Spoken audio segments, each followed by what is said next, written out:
अरे सुनो राहुल प्यारे, मैं तोड़ने का काम नहीं करता, जोड़ने का काम करता हूं। तुम्हारी पार्टी तोड़ती आई है, तुमको 50 साल तुमने भारत पर राजनीति की, बताओ तुमने क्या दिया गरीबों को, बताओ तुमने मजलूमों को क्या दिया।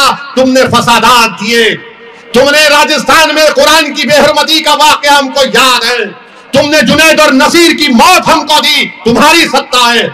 तुमने इकबाल की मॉब लिंचिंग हमको दी, तुम्हारा मुख्यमंत्री है। बताओ इस पर कौन बात करेगा फिर। और आज राजस्थान के विधानसभा के चुनाव में हवा महल से मजलिस इत्तेहादुल मुस्लिमीन ने मोहतरम जमीर खान साहब को अपना उम्मीदवार बनाया है। मेरी आपसे गुजारिश ये है कि आप 25 तारीख के दिन अपना एक वोट सुबह के अवलीन वक्तों में मजलिस के हक में इस्तेमाल करें। मजलिस का इंतखाबी निशान पतंग का निशान है और पतंग के निशान पर बटन दबाकर आप अपने इत्तेहाद का सबूत दें। मैं इनसे कहना चाहूंगा, भाई बैठ जाओ जरा।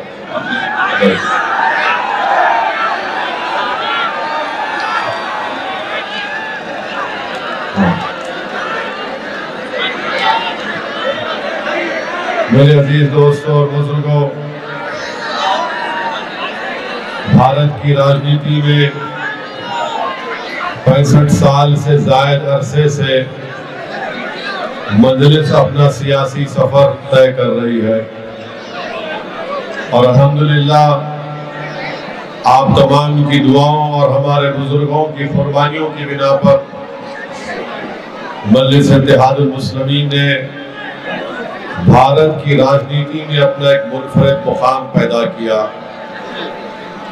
मजलिस का पैगाम यही है, मजलिस का नस्बुल ऐन यही है, मजलिस की सोच और फिक्र यही है कि भारत की राजनीति में अगर कमजोरों को, अल्पसंख्यक समाज को, दलितों को, आदिवासियों को, गरीबों को अगर वो इंसाफ चाहते हैं तो उनको सियासत में हिस्सा लेना पड़ेगा। अगर वो हिस्सेदारी चाहते हैं तो आपको मुत्तहिद होकर अपने एक वोट का इस्तेमाल करके अपने नुमाइंदों को कामयाब करना पड़ेगा। और भारत की राजनीति की तल्ख हकीकत यही है कि चाहे कोई कमजोर हो, मजलूम हो, गरीब हो या अल्पसंख्यक समाज का हो या दलित हो, जब तक आपकी एक सियासी लीडरशिप नहीं होगी, जब तक आप अपने वोटों से अपने नेता को नहीं बनाएंगे, कोई सियासी पार्टी आपसे इंसाफ नहीं करेगी। अगर आप इंसाफ करना चाहते हैं, अगर आप इंसाफ करना चाहते हैं तो आपको खुद सियासत में हिस्सा लेना पड़ेगा। अगर आप सियासत नहीं करेंगे, अगर आप राजनीति नहीं करेंगे तो कोई और आपसे सियासत करके निकल जाएगा। इसीलिए हम आपसे अपील करने आए हैं कि आप सियासत में हिस्सा लीजिए। और सियासत में हिस्सा लेने का मतलब ये नहीं है कि आप 50 साल से किसी को वोट डालते आए हैं और वोट डालते जाएंगे। सियासत में हिस्सा लेने का मतलब यह है कि आप अपने लिए वोट लें। आप वोट डालते आए हैं, क्या आप में इतनी ताकत नहीं है कि आप अपने लिए वोट लें? अगर आप जब अपने लिए वोट लेना शुरू कर देंगे तब आप देखेंगे कि राजस्थान में एक नया इनकलाब बर्पा होगा। मजलिस जब ये कोशिश करती है तो सब मजलिस की मुखालिफत में खड़े हो जाते हैं, चाहे बीजेपी हो, चाहे कांग्रेस हो, चाहे नरेंद्र मोदी हो या राहुल गांधी हो या अमित शाह हो या अशोक गहलोत हो। ये दोनों एक बात पर मुत्तफिक हैं कि राजस्थान में सबका नेता हो सकता है मगर आपका कोई नेता नहीं हो सकता है। वो सबके नेता को बर्दाश्त कर सकते हैं उनको मान सम्मान देते हैं, मगर जब आपकी नेता की बात आएगी, जब आपको नेता बनाने की बात आएगी, जब आपको सियासी ताकत हासिल करने की बात होगी, तो मोदी हो या राहुल गांधी हो, वो बोलेंगे नहीं नहीं, तुम नेता नहीं बन सकते, तुमको सियासी ताकत नहीं मिलना चाहिए, तुम्हारा काम सिर्फ वोट डालना है, तुम्हारा काम सिर्फ हमारे हुक्म पर चलना और उठना और बैठना है। मेरे अजीज दोस्तों और बुजुर्गों, यही वजह है कि आज राजस्थान में आप कमजोर से कमजोर होते जा रहे हैं और इतने कमजोर अल्पसंख्यक समाज राजस्थान में हो चुका है कि 60% बच्चे मुस्लिम समाज के, उनके पास खून नहीं है, एनीमिक है। कौन इसका जिम्मेदार है बताइए आप? 37% से ज्यादा लोग इलिटरेट है, इसका जिम्मेदार कौन है बताइए आप? इसका जिम्मेदारी आप पर भी आयद होती है। मुझे कहने दीजिए, मेरे अल्फाज तल्ख हैं मगर ये सच्चाई है। अगर आप सिर्फ वोट डालने का काम करेंगे और वोट लेने का काम नहीं करेंगे तो कोई आपसे इंसाफ नहीं करेगा। और मेरी इस बात को याद रख लो कि रोने से, चीखा मारने से, जज्बाती नारे लगाने से, जज्बाती तकारीर करने से कोई आपसे इंसाफ नहीं करेगा। इंसाफ उसी वक्त होगा जब आप मुत्तहिद होंगे।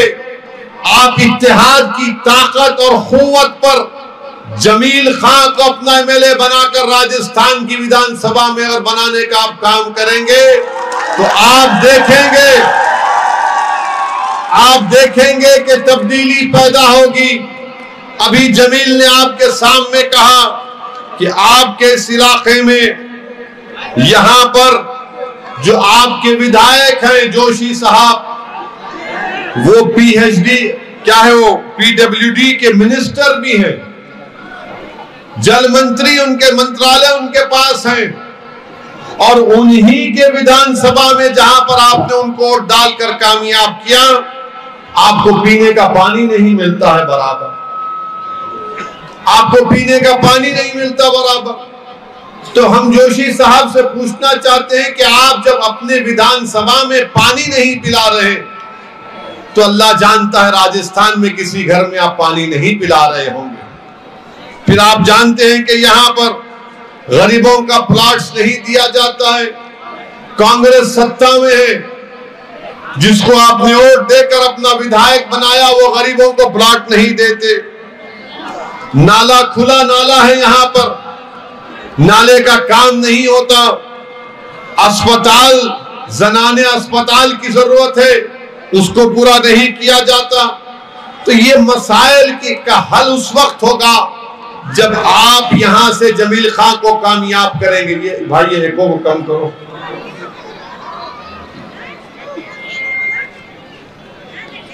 मैं आपसे ये गुजारिश करने आया हूं कि इस बार आप अपने वोट का सही इस्तेमाल करिए। 50 साल से आपके पास कोई विकल्प नहीं था, कोई मुतबादिल नहीं था। आज मुतबादिल के तौर पर मजलिस इत्तेहादुल मुस्लिमीन आपके दरमियान में है। आप कभी कांग्रेस का साथ दिए तो कभी कांग्रेस से नाराज होकर आपने बीजेपी का साथ दे दिया, मगर आज हम आपके दरमियान में खड़े होकर आपसे अपील कर रहे हैं कि आपके पास एक मुतबादिल है, एक ऑल्टरनेट है, एक विकल्प है, आप उसका इस्तेमाल करिए। आपके वोट की अहमियत बढ़ेगी, आपके बच्चों का मुस्तकबिल अच्छा होगा। आपके ये विधानसभा हवा महल में यहां पर तमाम जो तकालीफ है, उन तकालीफ का खात्मा होगा। आज आपको लड़ने वाले की जरूरत है। क्या ये बात सच नहीं है कि जोशी साहब के बेटे के ऊपर एक केस चल रहा है, उसके ऊपर कोई बात नहीं करता? मैं पूछना चाहता हूं, जोशी साहब, क्या आप अपने बेटे को कंट्रोल नहीं कर सक रहे तो कैसे इस विधानसभा की मां और बहनों की इज्जत की हिफाजत आप कर पाएंगे? कैसे आप कर पाएंगे? आप जब अपने बेटे के ऊपर इतना घिनौना इल्जाम उस पर है और जोशी साहब कांग्रेस में है, मैं पूछना चाह रहा हूं राहुल गांधी, जोशी के बेटे के बारे में तुम्हारा क्या ख्याल है? बताओ राहुल गांधी, ये जोशी का बेटा क्या किया, तुम क्या करोगे उस बारे में? बताओ अशोक गहलोत, इस बारे में आपकी राय क्या है? कुछ नहीं बोलेंगे। क्या बोलेंगे? ओवैसी से बचो, ओवैसी भड़काऊ भाषण देता है। और ये जो काम कर रहा है उनका बेटा, इसके ऊपर क्या जवाब देंगे? कोई जवाब नहीं देंगे। और मुझे बताया गया कि जोशी साहब को यहां पर लोग क्या पुकारते? भाई साहब पुकारते ना, भाई साहब। अब मैं क्या हूं आपका? मैं क्या हूं आपका? नहीं सुनाई दिया? मैं क्या हूं आपका? नहीं सुनाई दिया? जोर से बोलो, दबा कर बोलो, पूरी ताकत से बोलो। अब सुनाई दिया राहुल को। मोदी भी सुन के चमक गए होंगे। ये कौन आया है यहां पर? ये कौन आया है यहां पर? ये जज्बे को 25 तक बरकरार रखना। ऐसा नहीं है कि सुबह में जाके ठूस हो गए। 25 की सुबह तक यहां विधानसभा में आसमानों पर सिर्फ पतंग नजर आना चाहिए। मेरे अजीज दोस्तों और बुजुर्गों, मजलिस पर इल्जाम लगाने वाले ये भूल जाते हैं कि मजलिस ने सरजमीन हैदराबाद पर, तेलंगाना में, दखन में क्या काम किया। हमारे वहां पर 7 विधायक हैं, 7 विधायक हैं, कोई मंत्री नहीं है। भाई साहब की तरह हमारा कोई मंत्री नहीं है। मजलिस ने तेलंगाना में अल्पसंख्यक समाज के लिए, बैकवर्ड क्लास के हमारे हिंदू भाइयों के लिए, तेलंगाना में आज आप देखते हैं कि गवर्नमेंट के स्कूल खोले गए, रेजिडेंशियल स्कूल। तेलंगाना में मजलिस की नुमाइंदगी पर तेलंगाना के मुख्यमंत्री चंद्रशेखर राव के पास हम बैठकर बात किए और चंद्रशेखर राव साहब ने 210 6th क्लास से लेकर 12th क्लास तक, 6ठी जमात से लेकर 12वीं जमात तक मुस्लिम लड़कों के लिए अलहदा रेजिडेंशियल स्कूल, लड़कियों के लिए अलहदा रेजिडेंशियल स्कूल पिछले 9 साल से चल रहे हैं। 80,000 बच्चे और बच्चियां इसमें से पढ़कर निकल चुकी हैं। 1,20,000 बच्चे और बच्चियां पढ़ रही हैं अभी। ये होता है काम, ये होता है आपके वोट का सही इस्तेमाल।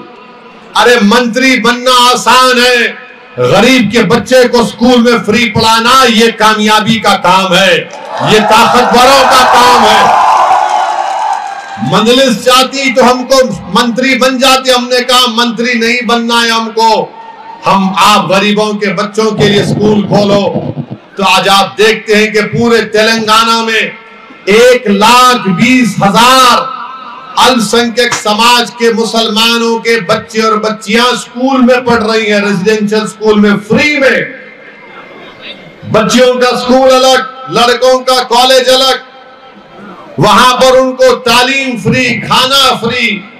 आप अंदाजा लगाइए कि गरीब ठेला बंडी पर फ्रूट बेचने वालों के, मैकेनिक, ऑटो ड्राइवर है, उनके औलाद स्कूल में पढ़ रही है और कामयाब होकर निकल रही है। कोई डॉक्टर बन रहा है, कोई डॉक्टर बन रही है, कोई इंजीनियर बन रहा है, कोई चार्टर्ड अकाउंटेंट बन रहा है, कोई एसडीएम बन रहा है, कोई आईपीएस ऑफिसर बन रहा है। आप बताओ, ये इनकलाब है। ये काम राजस्थान में नहीं हो सकता, क्या बताओ आप? ये काम आप राजस्थान में चाहते हैं? आप चाहते हैं कि आपके गरीब परिवार के बच्चे और बच्चियां पढ़े? तो कैसे होगा मेरे भाई? ये उस वक्त होगा जब आप मजलिस के एमएलए को कामयाब करेंगे। अशोक गहलोत क्या कह रहे हैं? अशोक गहलोत कह रहे हैं कि मैं जयपुर में ऐसा एक स्कूल खोलूंगा। जादूगर है वो। जयपुर में ऐसा एक स्कूल खोलूंगा। राहुल प्यारे, अशोक गहलोत जी, हम लोग 9 साल में 120 ऐसे स्कूल तेलंगाना में खोल दिए और मंजलिस का कोई मंत्री नहीं है। आकर देखो राहुल गांधी, आओ जाकर देखो स्कूल में गरीब बच्चियां पढ़ रही हैं, हिजाब पहनकर, बुर्का पहनकर, निकाब पहनकर तालीम हासिल कर रही हैं। गरीब एक मैकेनिक का बेटा डॉक्टर बन रहा है, ऑटो ड्राइवर का बेटा एसडीएम बन रहा है। इसको बोलते वोट की अहमियत।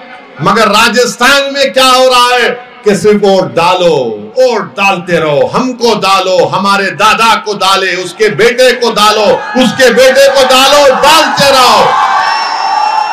बस हम मलाई खाएंगे, तुम गरीबी तुम्हारा मुकद्दर बन जाए। सत्ता हमको मिलेगी, हमारे घरों में चिराग जलेंगे, लाइट जलेगी, मगर वोट डालने वालों के घरों में चिराग जलाने के लिए तेल के पैसे नहीं होंगे।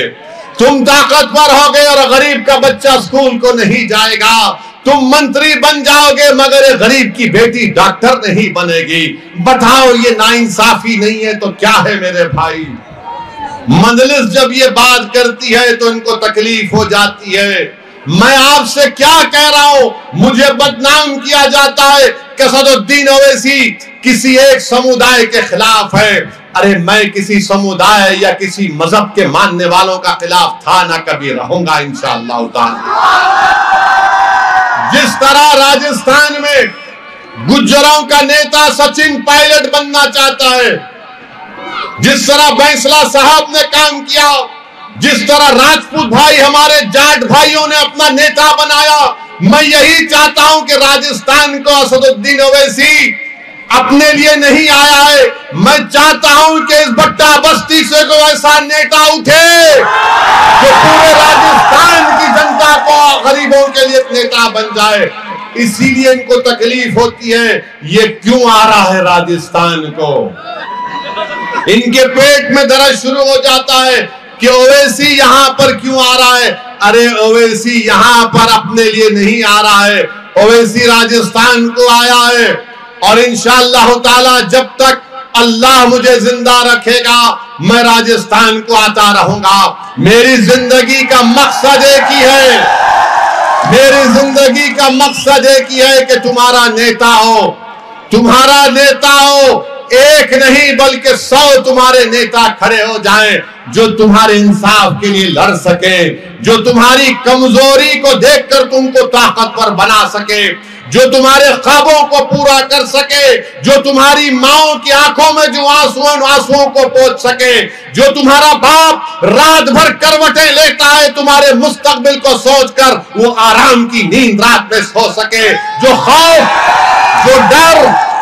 खौफ और डर जो नौजवानों में रहता है कि कहीं रात में पुलिस हमारे घर पर आकर उठाकर थाने ना लेकर जाए। मैं नौजवानों को कहना चाह रहा हूं कि तुमको डरने की जरूरत नहीं होगी अगर तुम अपना नेता बनाओगे। ये नेता आपको बनाना पड़ेगा, कोई आसमान से आने वाला नहीं, कोई जमीन से निकल कर आने वाला नहीं। तुमको नेता बनना पड़ेगा, तुमको लीडर बनना पड़ेगा, तुमको एमएलए बनना पड़ेगा, तुमको अपना नेता बनकर गरीबों की आवाज बनना पड़ेगा। ये काम मंजलिस राजस्थान में करने आई है। क्या आप हमारा साथ देंगे? क्या आप हमारा साथ देंगे? क्या 25 तारीख को मंजलिस का साथ देंगे? डरेंगे तो नहीं ना? नहीं डरेंगे ना? तो फिर इंशाअल्लाह ताला अल्लाह जरूर यहां पर एक इनकलाब को बर्पा करेगा। ये मंजलिस का काम है, ये मंजलिस की कोशिश है। इसीलिए हमसे दुश्मनी की जाती है, इसीलिए हम पर इल्जाम लगाया जाता है कि ओवैसी जाता है तो वोट को तोड़ देता है। मेरे अजीज दोस्तों और बुजुर्गों, मंजलिस पर इल्जाम और असदुद्दीन ओवैसी का कहीं पर नाम आ गया तो राहुल हैदराबाद को आए थे, आकर बोले कि ओवैसी आसाम में भी इलेक्शन लड़ता है। मैं परेशान हो गया, मैं आसाम में अब तक नहीं लड़ा राहुल, अब सोचता हूं कि जब तुम बोल रहे हो तो जाकर लड़ो। मैं आसाम को नहीं गया कभी। हाँ, 2012 में जब बोडो का जुल्म शुरू हुआ और वहां पर 50,000 लोग बेघर हो गए थे, मैं आसाम को गया था हैदराबाद से 50 डॉक्टरों की टीम को लेकर, 20 लाख की दवाएं लेकर मैं गया था लोअर आसाम। हमारे बदरुद्दीन भाई जानते हैं, रमजान के महीने में 10 दिन में था। तुम कहां थे राहुल गांधी? तुम तो नहीं आए उस वक्त।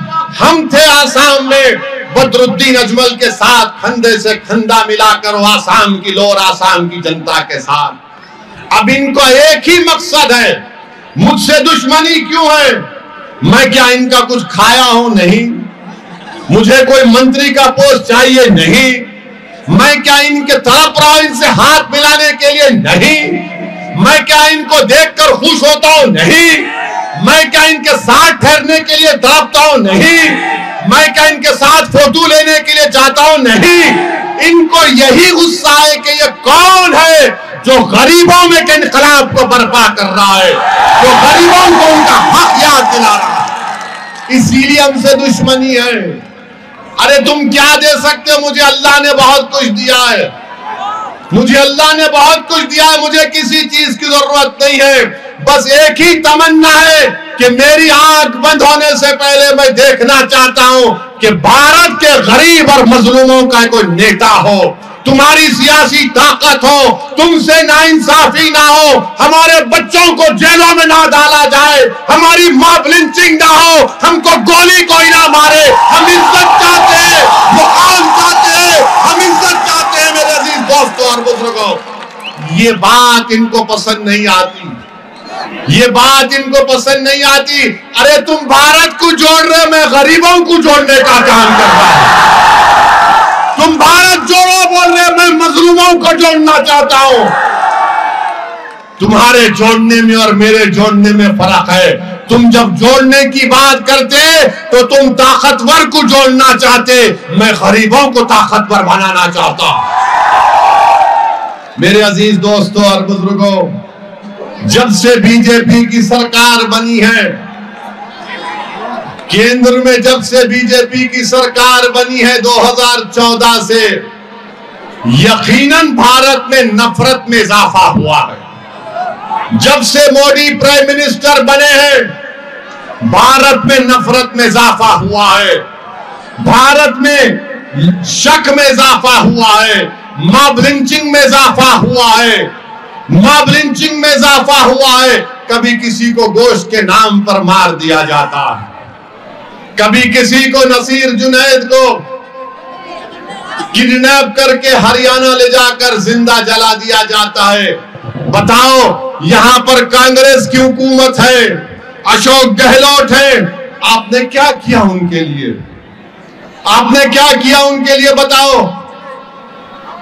क्या अशोक गहलोत कब गए नसीर और जुनैद के परिवार से मिलने के लिए? 1 महीने के बाद गए। मेरे भाई, हमारे इमरान यहां पर खड़े हैं, ये कामा के हमारे मजलिस के प्रत्याशी हैं, उम्मीदवार हैं। इनके साथ हम गए थे नसीर और जुनैद के घर को, जमील खान के साथ। मुख्यमंत्री 1 महीने के बाद गए। क्यों गए 1 महीने के बाद? क्योंकि मुख्यमंत्री गहलोत को मालूम आप कहां जाएंगे उनको छोड़कर। उनको मालूम, अरे कहीं नहीं जाएंगे, अपने हैं ये, इन पर जिंदा जला दो, इनको इकबाल की तरह मार दो, ये कहीं नहीं जाएंगे, अपने पास ही आएंगे। अशोक गहलोत, अब ये तुम्हारे पास नहीं जाएंगे इंशाअल्लाह ताला। अब एक दीवाना इनके दरमियान में खड़ा हो चुका है। अब ये दीवान इस दीवाने की दीवानगी को देखकर अपना फैसला करेंगे इंशाअल्लाह ताला। आप बताइए, जुनैद और नसीर को मार दिया गया, उनको सिर्फ 5 लाख रुपए दिए गए। वहां पर मोहतरमा एमएलए हैं, मंत्री हैं, उनको पैसे भी नहीं दिलाती हैं। मैं गया था जुनैद नसीर के घर को, वहां पर मालूम हुआ कि वो अपने एक भाई जो नीम पागल है उसके औलाद को भी पालता है। आप बताओ फिर कांग्रेस क्या कर रही है? जयपुर की ट्रेन जो गई मुंबई के करीब थी, 3 लोगों को गोली मार दी गई। रेल का कांस्टेबल वर्दी में है मगर आतंकवादी बन चुका था, नाम पूछकर गोली मार दी 3 लोगों को। सैफुद्दीन एक मरने वाले का नाम था जो बिहार से राजस्थान में आकर रहता था। हैदराबाद का एक लड़का भी उसमें शहीद हो गया। अकबरुद्दीन ओवैसी ने विधानसभा में खड़े होकर मुख्यमंत्री से कहा कि हैदराबाद का बच्चा शहीद हुआ है, आपकी सरकार उस मरने वाले के लिए एक्स ग्रेशिया दे पैसों का ऐलान करे। मुख्यमंत्री की सरकार ने तेलंगाना की विधानसभा में खड़े होकर ऐलान कर दिया कि हम मरने वाले के परिवार के बच्चों के नाम पे अकाउंट में पैसे जमा कराएंगे, बेवा के लिए नौकरी देंगे। नौकरी का कागज हमने दिला दिया। हमने कहा उस बेवा को गवर्नमेंट की हाउसिंग स्कीम में घर मिलना चाहिए, घर के कागजात हमने दिला दिए। अब मैं पूछना चाहता हूं अशोक गहलोत से और राहुल गांधी से, जो काम भाई बैठ जाओ ना, बैठ जाओ, इतना लंबा छोड़ा आदमी है, तुम क्यों उठ रहे? बैठो बैठो बैठो। हाँ ओके, हैप्पी, गुड। हम उनसे पूछना चाहते हैं कि जो बच्चा मर गया सैफुद्दीन असगर जिसका नाम था, अशोक गहलोत उसको क्या दिए बताओ आप? अशोक गहलोत एक पैसा नहीं दिया उसको। क्यों नहीं दिए? क्योंकि कोई पूछने वाला नहीं है। हैदराबाद का बच्चा ट्रेन में मरा तो हमारी सरकार को हम बोलकर सब करवा दिए। क्यों करवाए? क्योंकि वहां पर आपके लिए लड़ने वाले हैं, और यहां पर जितने आपके विधायक हैं 9 रतन है, एकदम 9 के 9 रतन है। बादशाह अकबर के जमाने में 40 रतन थे, अशोक गहलोत के पास 9 के 9 रतन है, अनमोल रतन है। ना इनका मुंह खुलता, ना इनमें कान में तकलीफ जाती, ना इनमें हिम्मत है बोलने की। तो ऐसे 9 रतन को जिताकर क्या फायदा मेरे भाई? एक मर्द को कामयाब करो जो लड़ने वाला होगा, जिसका नाम जमील खां होगा। एक लड़ने वाले को पैदा करो। हमको सत्ता से कभी मतलब नहीं था, ना रहेगा। हमको इंसाफ से मतलब है, हमको हिस्सेदारी से मतलब है, हमको इज्जत से मतलब है, हमको हमारे जान और माल, हमारे बच्चों को तालीम के मकसद है, हमारे इलाकों में रोड लाइट सबका इंतजाम हो। इसका काम कब होगा? ये उसी वक्त होगा जब आप मुत्तहिदा तौर पर अपने वोट का इस्तेमाल करेंगे। मैं जिम्मेदारी के साथ आपसे अर्ज कर रहा हूं, 5 साल पहले विधानसभा के चुनाव में अशोक गहलोत को, कांग्रेस को करीब 39% वोट मिला था, जिसमें से 11% अल्पसंख्यक समाज का वोट था। आपने दिया था ना वोट? 5 साल पहले दिया था ना, आपने दिया था ना? 39% में 11% अल्पसंख्यक समाज का वोट था। आपको क्या मिला बताओ मुझे? क्या मिला आपको? कुछ नहीं मिला। हाँ, आपको एक मिनिस्टर मिला आपको, और उनका मंत्रालय क्या था? कब्रिस्तान। कब्रिस्तान दिया गया। तेलंगाना में भी एक मिनिस्टर है, तेलंगाना में भी एक अल्पसंख्यक समाज मुसलमान मिनिस्टर है। क्या मंत्रालय उनके पास? होम मिनिस्टर है।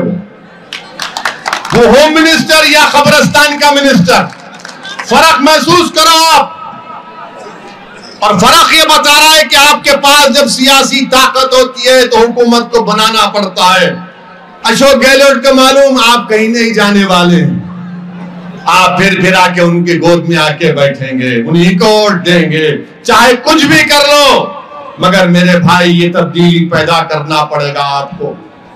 और फिर आप देखते हैं कितना बजट अल्पसंख्यक मिनिस्ट्री का है।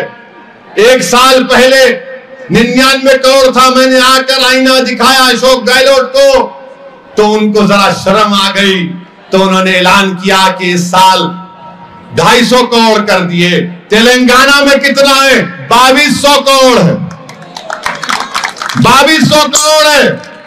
मजलिस के 7 एमएलए हैं, कोई मंत्री नहीं है। 2200 करोड़ में से 16, 17, 1800 करोड़ रिलीज हो जाते हैं। ये ताकत है। राजस्थान में 6 राज्यसभा के एमपी हैं।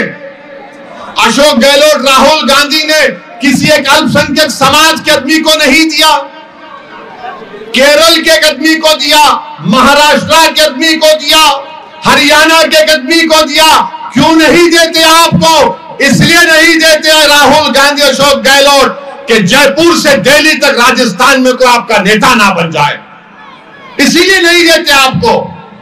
और मजलिस ये चाहती है कि एक ऐसे आदमी को आपके सामने खड़ा किया जाए जिसके चेहरे को देखकर आप कहेंगे कि हाँ, ये जो मैं चेहरा इसका देख रहा हूं, ये मेरी तकलीफ को समझेगा, ये मेरी लड़ाई लड़ेगा, और वो काम मजलिस करके दिखाएगी आपके साथ इंशाअल्लाह। तो मेरे अजीज दोस्तों और बुजुर्गों, आपसे दबन गुजारिश ये है कि 25 तारीख के दिन पतंग के निशान पर मजलिस को वोट दीजिए। यकीनन बीजेपी को सत्ता में आने मत दीजिए राजस्थान में इंशाअल्लाह ताला। यकीनन बीजेपी को रोकना है हमको, मगर याद रखो, कहीं रोकने में अपने घर को अंधेरे में मत डाल दो। मेरे भाई, तुमने जिसके लिए वोट दिया वो तो मोटे हो गए, मलाई खा गए, मगर हम कमजोर के कमजोर होकर रह गए। यकीनन राजस्थान में बीजेपी की सरकार नहीं बननी चाहिए, नहीं बनेगी इंशाअल्लाह ताला। हम भी कोशिश करेंगे पूरा, मगर कांग्रेस के नेताओं को बताना पड़ेगा राहुल गांधी को कि 2018 में तो गहलोत मुख्यमंत्री बन गए, और 4 महीने के बाद जब पार्लियामेंट के चुनाव हुए, मजलिस नहीं थी, जब एक भी सीट पर कांग्रेस का एमपी नहीं जीता। अब कह रहे हैं कांग्रेस वाले ओवैसी तोड़ने आया है। अरे जब तो मैं नहीं था ना, जब तो दूल्हे भाई नहीं आए थे आपके दरमियान में, जब कैसा जीत गया मोदी, कैसा जीता, बात में दम है ना, बवाने बात है ना। अब राहुल गांधी नहीं बोलेंगे, बोलेंगे आसाम गए थे, पूरे के पूरे हार गए। अशोक गहलोत के बेटे भी हार गए। मेरा साया भी नहीं पड़ा था, मैं आया भी नहीं था, ना ख्वाब में भी देखा था, मगर पूरे के पूरे मोदी को वोट डाल दिया। बताओ राहुल जी, ये कैसे हुआ? आप मध्य प्रदेश जीते, मध्य प्रदेश में पूरे हार गए सिवाय एक सीट छोड़कर। छत्तीसगढ़ जीते, 2 सीट छोड़कर पूरे बीजेपी जीत गई। कैसे जीती? कौन जिम्मेदार है? आप जिम्मेदार है? नहीं, आप जिम्मेदार ना, मैं जिम्मेदार हूं। इसीलिए मैं कह रहा हूं कि होश के नाखून लो, पहले अपने घरों को आबाद करो, अपने घर को आबाद करो, अपने घर में रोशनी लाओ, अपने आप को ताकतवर बनाओ। मगर हमारा काम क्या है? हम अपने घर को अंधेरे में छोड़ेंगे? नहीं, मेरे को भीतर जाके रोशनी करना, वहां भागना। मेरे भाई समझो मेरी बात को, ये जिम्मेदारी का काम सबको उठाना है। 50 साल से हम इनका साथ देते आए। अगर आज देश में बीजेपी की सरकार है तो इसका जिम्मेदार राहुल गांधी है। अगर आज मोदी 2 बार प्राइम मिनिस्टर बन गए तो इसका जिम्मेदार राहुल गांधी, अशोक गहलोत है। मैं ओवैसी जिम्मेदार नहीं है। अगर कोई ओवैसी का नाम लेता है तो बताओ, वक्त और तारीख तय कर दो, मैं तुम्हारे सामने बैठकर बहस करने को तैयार हूं। हाँ, हमको ये बताओ, राहुल गांधी अमेठी कैसा हारे? मैं नहीं था वहां पर, कैसा हारे वो बताओ। मालूम हुआ कि वहां की जनता ने तय किया हम मोदी को वोट देंगे, तो राहुल केरल गए वायनाड को। वायनाड में क्यों कामयाब हुए? क्योंकि 35% अल्पसंख्यक समाज थे वहां पर।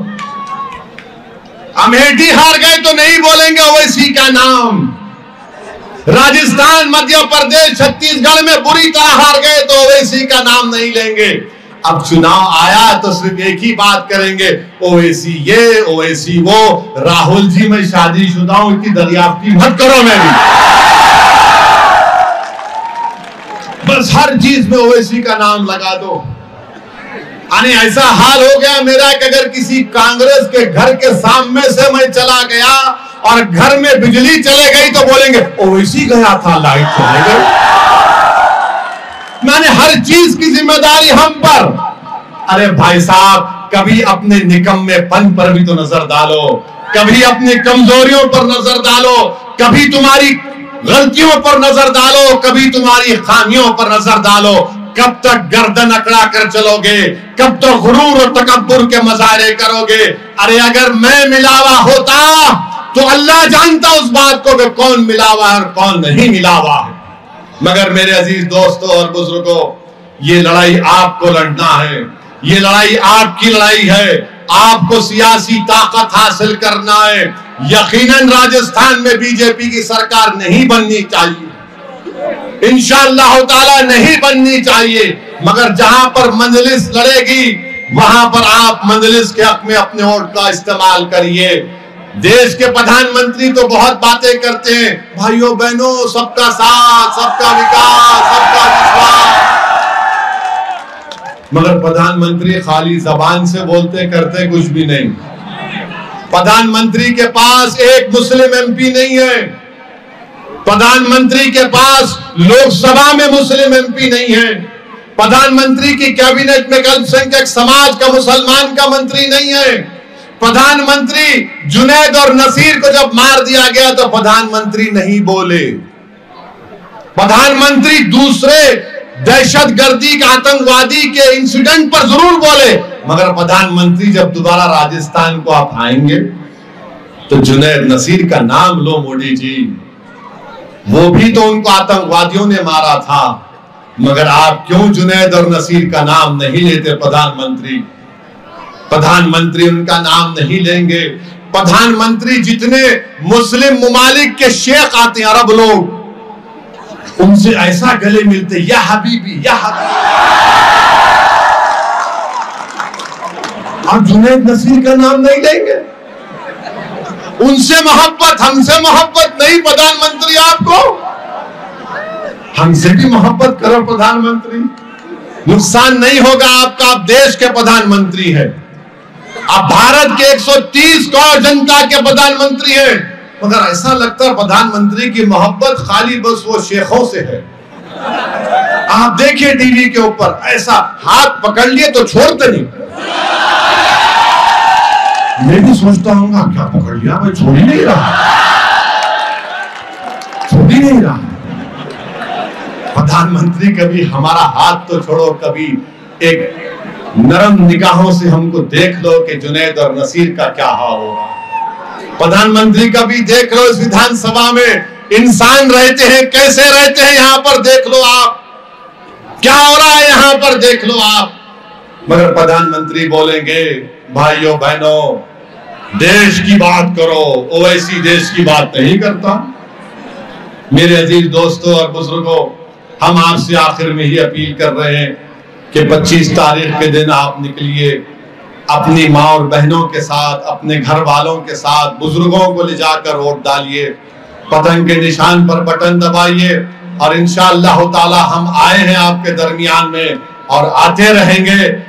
जब तक अल्लाह हमको जिंदा रखेगा हम आपके साथ थे और साथ रहेंगे। बहुत बहुत शुक्रिया। अल्लाह आपको सलामत रखे।